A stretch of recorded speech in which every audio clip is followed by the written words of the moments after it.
6 years after my younger brother and my fiancé passed away, I picked out a grave for myself. Before my final visit to their graves, my mother suddenly said, "Miles, you don't have to go this year." The truth is that they never died. I was startled for a moment before the two of them walked right out of my brother's room. My brother Sean put on a teasing smile as he draped an arm around the woman beside him. "I won the bet. I told you my brother would never figure it out. Who's going to be on top tonight, huh, Vera?" My so-called late fiancé, who used to cry whenever she saw me suffer even the slightest grievance, looked at me with open disdain. "He's just too stupid. We've been living next door this entire time, yet he never noticed." It was only then that I realized my mother forbade me from entering Sean's room.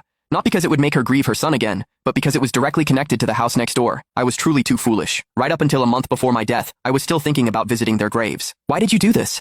I suppressed the trembling in my body, asking Vera with red-rimmed eyes. After so many years, she was no longer gentle and sweet. Her gaze was cold and detached.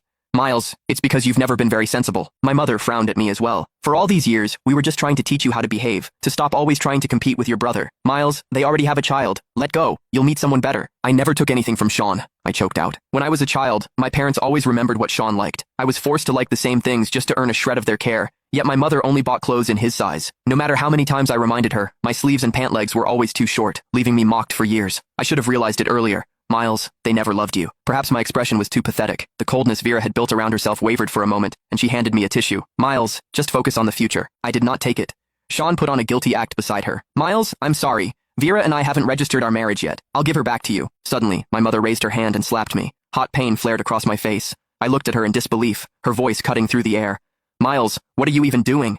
Vera is already pregnant. Do you want that child to be born a disgrace like you?" I froze, my heart stopping. I was the child my mother had before marriage, the tool used to force my father into wedlock, representing nothing but shame. I thought if I studied hard, stayed perfect, and never caused trouble, they might love me. It was only now I understood that their ultimate wish was for me not to exist. Well, it was about to come true. Vera stepped closer, a trace of pity in her eyes.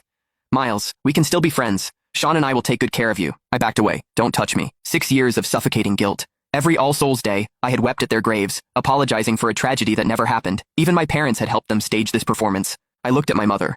"The room you said I wasn't allowed to enter because it would be too painful. It connects directly to the house next door, doesn't it?" My mother's eyes flickered, but she nodded stiffly. "So what if it is? We did it so you could let go completely and live your life properly." "Live my life properly?" I let out a cold, sorrowful laugh. "You watched me live in guilt and longing while they lived happily next door. Is that what you call doing something for me?" "Miles, watch your words." My father finally came out of the study, his brows tightly furrowed. "They were in love. They only faked their death so you wouldn't be hurt. They've already suffered enough over the years. What else do you want?" "In love? Suffered?" The words pierced straight through my chest. At that moment, a notification popped up on my phone. My cemetery reservation was confirmed.